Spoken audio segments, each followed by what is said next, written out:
नमस्कार दोस्तों, जय महाकाल, जय माता शमशानी।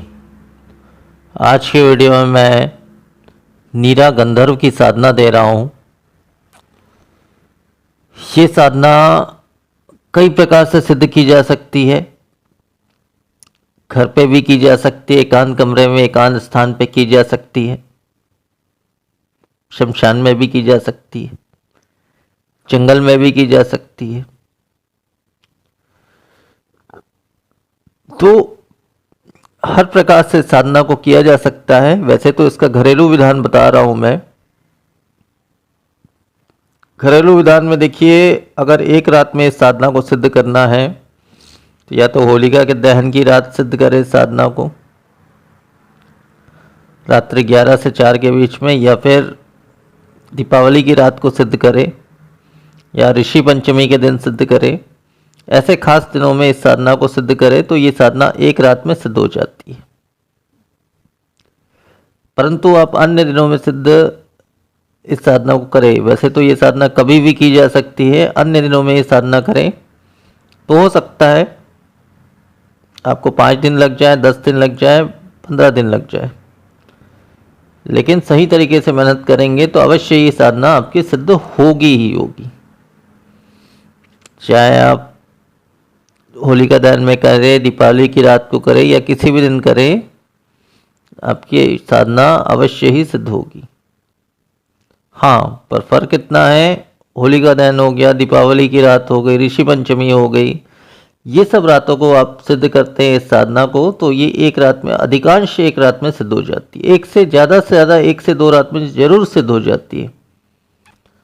परंतु दूसरी रातों में करने से ये साधना में हो सकता है 5 दिन लग जाए, 10 दिन लग जाए, 15 दिन क्यों न लग जाए। तो वो साधक के मेहनत के ऊपर निर्भर करता है। अब इस साधना का जो है नीरा गंधर्व साधना जो दे रहा हूं मैं, इस साधना के सबसे पहले कुछ फायदे बता देता हूं। फायदे इसके इस प्रकार से है, देखिए, ये जो शक्ति है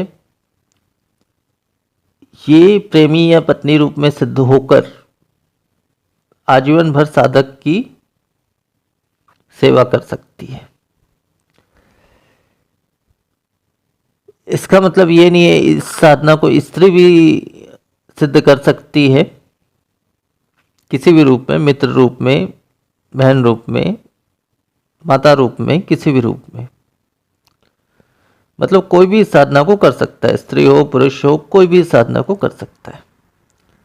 इसके अलावा इसके फायदे बताया जाए तो साधक के हर प्रकार के लौकिक तथा अलौकिक कार्य साधक के संपन्न करती है, पूर्ण करती है। इसके अलावा साधक की रक्षा करती है, चाहे शत्रु से हो या किसी बाधाओं से हो, साधक की रक्षा करती है। शत्रुओं का दमन करती है, साधक के हर प्रकार के शत्रुओं का, गुप्त शत्रुओं का दमन करती है। इसके अलावा गुप्त शक्तियाँ साधक को प्रदान करती है। अपने लोक के दिव्य आभूषण इत्यादि वस्तुएं साधक को प्रदान करती हैं। अपने लोक के दिव्य औषधियाँ इत्यादि दिव्य वस्तुएं साधक को प्रदान करती हैं। साधक को यौवनता देती है, मतलब बुढ़ापा उस पर कभी नहीं आता है। इसके अलावा भी कई शक्तियाँ साधक को प्रदान करती है। मोहन, वशीकरण, उच्चाटन जैसी क्रिया ये साधक के लिए करती है। तो इस प्रकार से ये लगभग सारे कार्य करती है साधक के लिए। अब इसका विधान बता दे रहा हूँ, इसका घरेलू विधान ही बता रहा हूँ। वैसे इसी विधान से आप अन्य तरीकों से भी साधना कर सकते हैं, मतलब शमशान में भी कर सकते हो, दूसरी जगह में भी कर सकते हो, कहीं पे भी कर सकते हो। तो उसका घरेलू विधान बता रहा हूँ। घरेलू विधान में ये है कि देखिए, जैसे दीपावली की रात हो गई, होलिका दहन की रात हो गई, ऋषि पंचमी की रात हो गई, ऐसे रातों में आप जो है इस साधना को अपने घर पे एकांत कमरे में एकांत स्थान में करके एक दिन में इस साधना में सफलता प्राप्त कर सकते हो।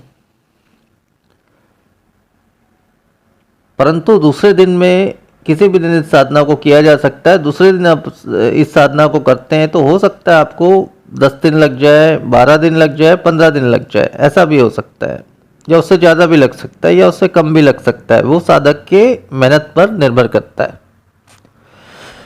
तो अब ये साधना की विधि बता देता हूँ। इसमें जो है आपको एक तांबे का पात्र लेना है और आपको जो है पूर्व की दिशा में श्वेत रंग का, सफ़ेद रंग का एक वस्त्र बिछाना है। एक लकड़ी की चौकी में एक श्वेत रंग का वस्त्र बिछा लें, नया वस्त्र बिछा लें। उसके ऊपर में एक तांबे की थाली स्थापित करें। उसके ऊपर में एक मुट्ठी चावल लें। उसे जो मैं मंत्र देने वाला हूँ उसी मंत्र को 11 बार पढ़ के अभिमंत्रित करके उस चावल में फूंक करके उस पात्र में आप रख दें। उसके ऊपर में एक नारियल स्थापित करें, बिना छिला हुआ, साफ सुथरा। और उसके बाद में चमेली तेल के 5 दीपक लगा लें उस पात्र में, थाली में, उस नारियल के चारों तरफ। अब कुमकुम से उसका अभिषेक कर ले 5 बार, नारियल का भी अभिषेक कर ले, दीपकों का भी अभिषेक कर ले।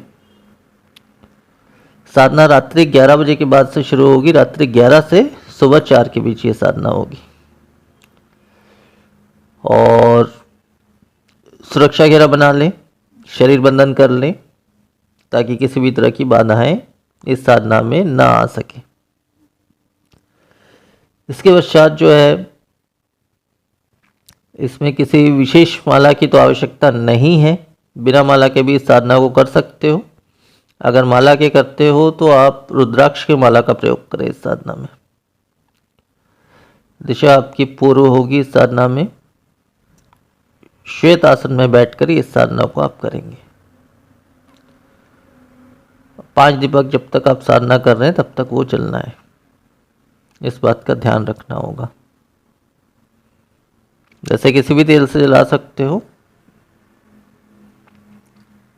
दीपकों को, परंतु ये साधना के दौरान जलते रहना चाहिए। एकांत और अंधेरे कमरे में इस साधना को करना है। तो इस प्रकार से संपूर्ण विधान है। और सबसे पहले तो गुरु मंत्र का 108 बार पाठ कर लें। गुरु नहीं है तो शिव मंत्र का 108 बार पाठ कर लें। उसके बाद इस गंधर्व मंत्र का आप तब तक पाठ करें जब तक ये शक्ति आपके सामने उपस्थित नहीं हो जाती। शक्ति सामने उपस्थित होने के पश्चात इससे आप वचन ले लें। वचन लेने के पश्चात ये शक्ति आपके अनुकूल हो जाएगी, आपके वशीभूत हो जाएगी। उसके बाद कभी भी आप इस शक्ति से कोई भी कार्य करवा सकते हैं या ले सकते हैं। और उसके पश्चात जो भी बची हुई सामग्री या पुष्प इत्यादि जो भी आपने चढ़ाया है, इत्र चढ़ाया है, जो भी चढ़ाया है अपनी इच्छा अनुसार, या भोग में मिष्ठान वगैरह चढ़ाया है, जो भी चढ़ाया है वो सबको आपको बहते हुए जल में विसर्जित कर देना है। साधना सिद्ध होने के पश्चात सब चीज़ों को विसर्जित कर देना है। तो इतना ही संपूर्ण विधान है। अब वो विशेष मंत्र बता दे रहा हूँ। मंत्र इस प्रकार से हैं। ओम क्रीम महाशक्ति महाविद्या महातंत्र महालोक त्रिभीर्गुणे आज्ञा नियति गंधर्व लोके प्रत्यक्ष प्राकट्य नीरा गंधर्व दुहाई सर्व गंधर्व लोक की। मंत्र एक बार फिर से बोल दे रहा हूं। ओम क्रीम महाशक्तिशाली महाविद्या महातंत्र महालोक त्रिभीर गुणे आज्ञा नियति गंधर्व लोके प्रत्यक्ष प्राकट्य नीरा गंधर्व दुहाई सर्व गंधर्व लोक की। तो मंत्र बस इतना ही है और इतना ही संपूर्ण विधान है। इस मंत्र में जहाँ पे मैंने महाशक्तिशाली बोला वहाँ पे महाशक्तिशाली भी आप प्रयोग कर सकते हो शब्द में। यहाँ माँ या महाशक्ति का भी प्रयोग कर सकते हैं। दोनों शब्द एक ही है। दोनों में से किसी भी शब्द का आप प्रयोग कर सकते हो, उसमें कोई गलती नहीं है। तो इस प्रकार से संपूर्ण मंत्र का आपको प्रयोग करना है और संपूर्ण साधना विधान आपको करना है। अवश्य ही आपकी साधना सफल होगी। तो आज के वीडियो में फिर इतना ही। नमस्कार, जय महाकाल।